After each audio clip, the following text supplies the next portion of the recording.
Morning and welcome to my YouTube channel. I am going to post today a little bit differently and just want to say a quick few things. I'm going to post the content, which is the core of this video, about how childhood trauma can truly impact your sense of not knowing who you are, how that happens and what the signs are, and we'll talk about some things you can do about it. And then on my Substack, we're going to really dive into 2 more additional videos that you cannot find anywhere else. One will be about really the role of identity in terms of this course. I want to share this page with you. It is really about, because it's relevant to today's topic, Erik Erikson's stages of development and how that can manifest and show up in our lives, both with things like trauma, autism, etc.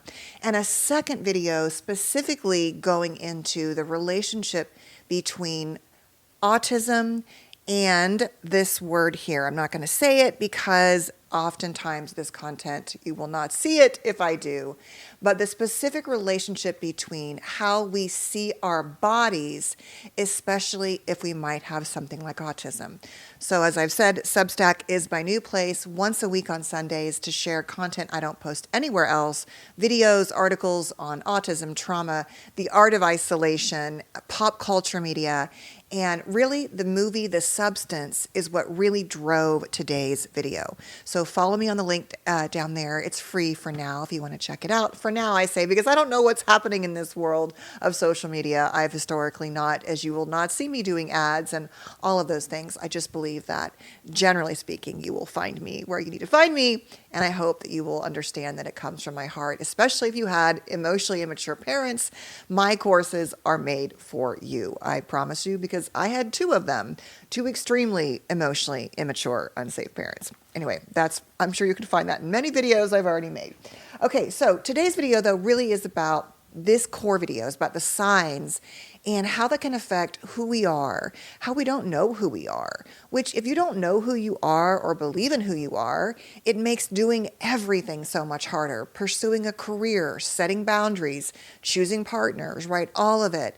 And so much of our childhoods have been, for many of us, we've been told who we are, or we were in, as we'll talk about, survival mode. And so the idea of really forming a true valued sense of self is quite difficult.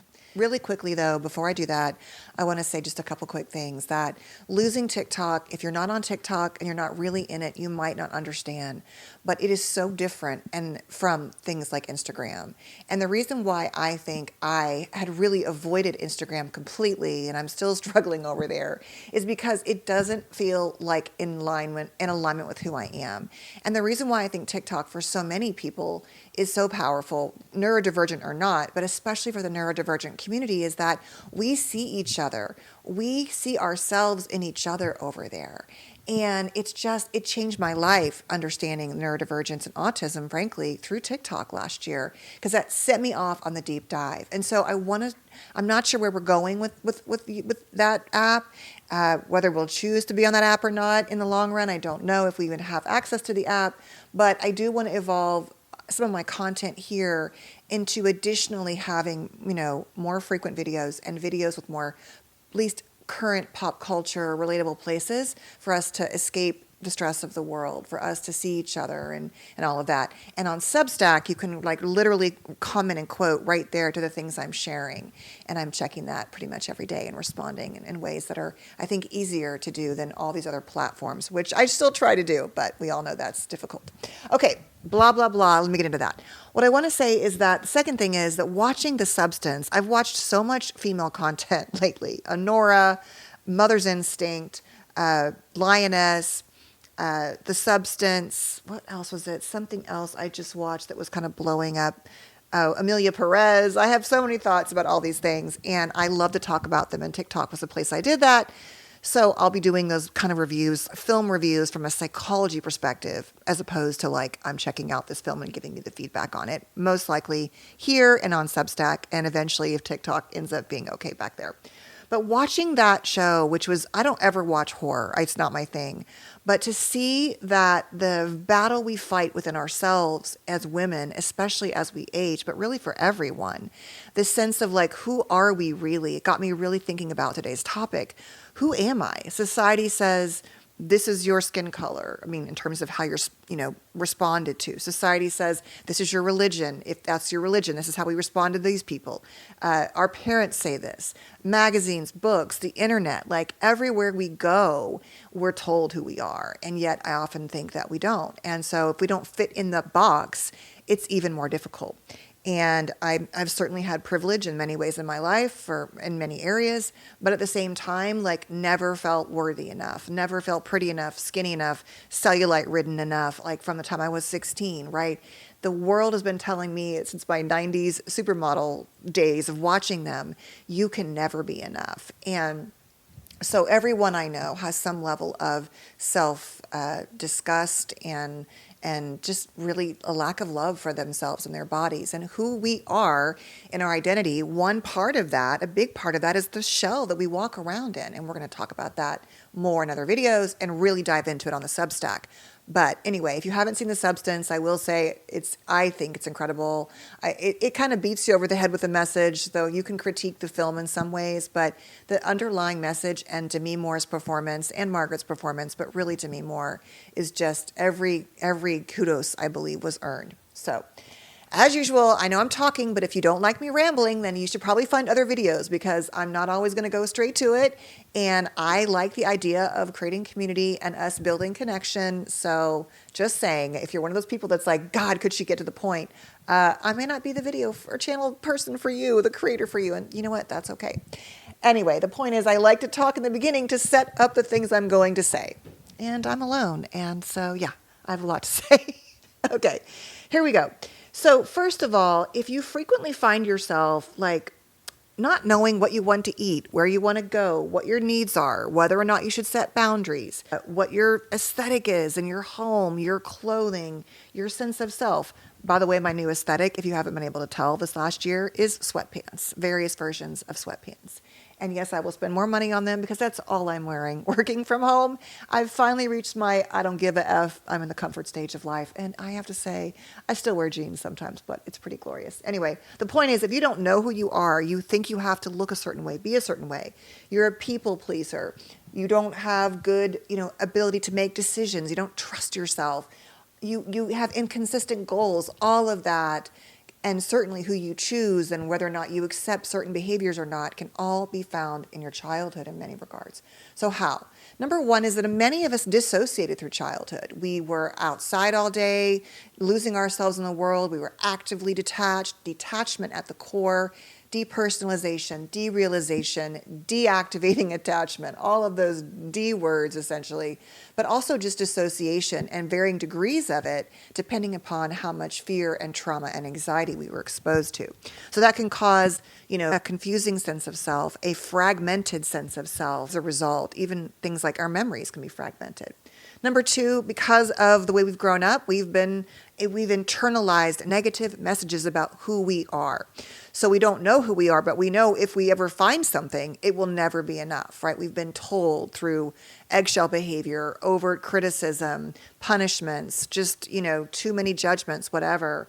And we don't even trust that we know who we are. So our sense of self is often inadequate, distorted, completely invisible. Number three, the lack of an emotional environment to validate us, to say this is who you are and this is what matters, things like that. Your feelings don't make you sensitive or you're allowed to your anger. If you had an environment that was really a highly invalidating environment, it makes it much more likely for you to not be able to put those pieces of self together. Of course, that connects to often insecure attachment patterns, not being able to rely on caregivers, their inconsistencies, their own fears, their own anxieties, and often, like I've talked about, when they are the actual source of our fear and our parent, it's even more likely. Being told who we are, you're not an ice skater, you're a hockey player. You are a therapist to the parent. It's your job to regulate me as a parent. You're my BFF. You are the adult in the family, but you're the oldest child. So now you're parenting all the siblings, things like that.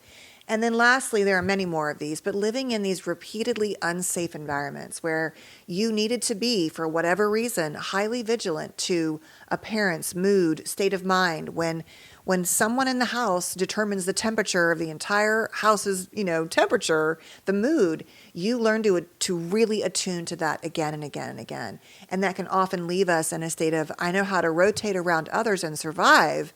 I know how to read and detect and respond and give you what you need or try to soothe you. But in the service of that, I neglect myself, and I often neglect the ability to even cultivate an understanding of who I am. So that's how it often happens, among other things. Substance use, things like that, of course, in parents, all of that.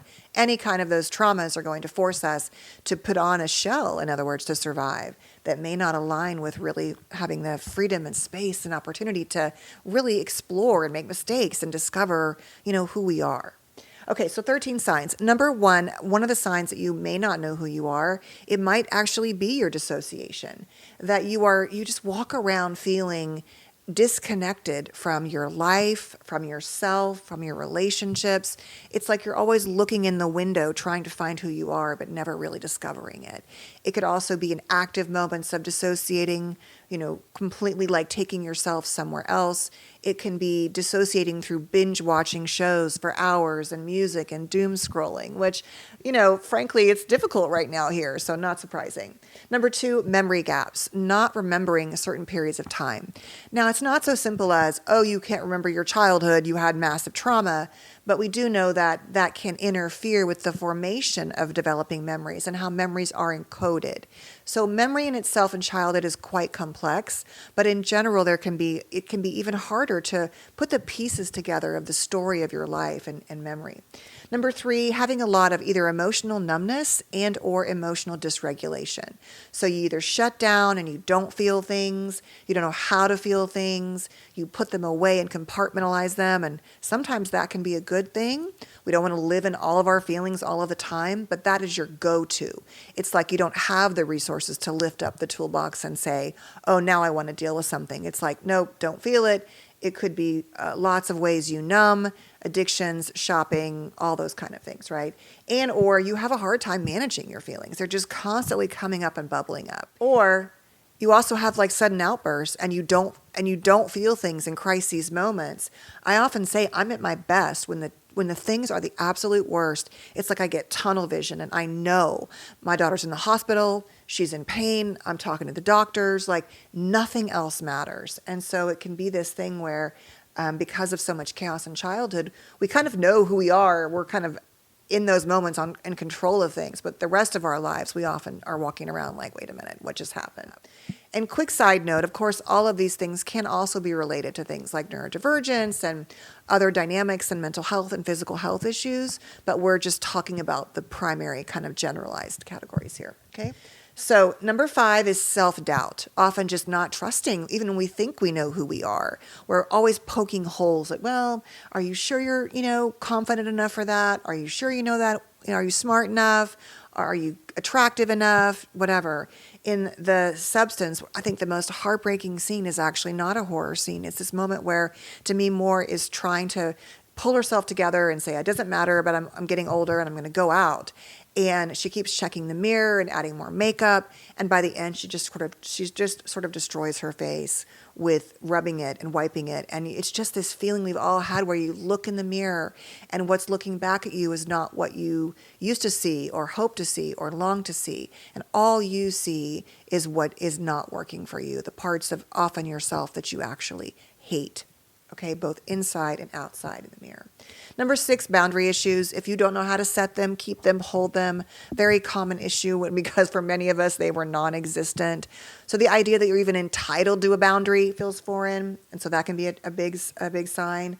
A lack of self-awareness, a really poor self-awareness, not able to identify, your role in things, what you're feeling, expressing yourself, all of that, because you didn't have the ability to develop that. And so you don't really know how to see yourself and also challenge yourself and love yourself. The next one is body image issues. Like I mentioned, we're going to dive deeply into those in the SUBSTACK today. But the idea is that your appearance is how you get a sense of worth. And nothing else about who you are and what makes you you matters. So you hyper-focus on flaws and insecurities, and so all of that just does more damage to the idea that you're a separate, worthy person. And if you are an attractive person and a lot of your value comes from how you look, you're screwed when you get older, because like like the film talks about the substance, you get past 50 and there really is a feeling of being invisible and you just feel it, right? People don't. In some ways it's very, very relieving. It's like, oh my God, I feel safer in the world. I'm not the target like a 25-year-old running down the street, right? But frankly, many of us are still targets for many reasons, especially if you were a woman. But the point is, you only get your value that way, and you will really struggle, and you will be doing all the treatments and all the things, trying to find value in yourself. There's nothing wrong with that. I mean, there's nothing wrong with those things. It's just that can't be the only way you see value in yourself. The next one is chronic physical symptoms. So we know there's a relationship between childhood trauma and our physical and mental health. So not feeling well, fatigues, migraines, gastrointestinal issues. We're going to talk more about the gut microbiome, but especially on my Substack, but also here. Just chronic illness. And then when you don't feel good, you often struggle to make choices to take care of yourself, to exercise, to eat healthier, to do all the things that you know are good for you. So that can be a loop. Number 9, trust issues at the core. If you could not trust your primary caregivers, it's really hard to trust anyone else. So it's almost like you're always going into things either with a wall like I've talked about, or trusting too much and giving it all away and then being wounded again and again, or just never really letting anyone, like I'm saying, really get to know the real you, because if your own caregivers couldn't do that for you, then why would anybody else? That goes to the next one, which is number 10, attachment issues. So a lot of relationship issues, whether it's storminess, low grade, kind of beefing with people where you're just always kind of pissy with people, whatever it is, acting out those ambivalent, avoidant, disorganized attachment patterns in toxic and or just not satisfying, meaningful, reciprocal relationships. Number 11, obviously substance misuse and abuse. So misusing drugs and alcohol, whatever it is, food, in any way to try to give yourself and feel like you matter, but often, once again, a negative cycle. Clearly having chronic depression, anxiety, PTSD, all of those things can really interfere, but they can definitely be signs that you might be struggling with long-held wounds of trauma, and maybe you don't think you're worthy of therapy or you don't believe in it, which is fine, except for then what are you going to do about it, right? The point is your symptoms are your identity, right? Oh, everyone says you don't go anywhere, you're depressed, whatever, things like that. And lastly, just not wanting to be here, right? This idea that you don't matter, you don't know who you are, your life is not relevant. And the truth is that it truly is. And the last thing I'll say is that TikTok has taught me that anyone can provide incredible, incredible content and knowledge and skills and tools, from the most random things to how do you save your foods in the kitchen longer, to, sewing and knitting and politics and history and the world. Like, it's incredible. You honestly have something to offer. But if you don't know that about yourself, or don't cultivate it or trust it, or you're so hard on yourself and don't know who you are that you never let us see you online or in friendships or in the neighborhood or the office, that's a huge sign. And it's important to understand that about yourself and work on it. So anyway, that's it for today's video. Thank you so much for being here. Have a beautiful day. We're all going to get through all these things together, I hope. And I hope you will follow me on Substack, where, like I said, I'm going to dive deeply into this concept of, not super deeply, but, not a super long video, I promise. They won't be as long as this one, most likely. But the stages of development as one of the theories and how that can impact us. And then we're going to do just a quick video on the, idea of autism and things around how we see ourselves in terms of our bodies. So I hope to see you there. Have a beautiful day, and I'll see you soon. Take care. Bye.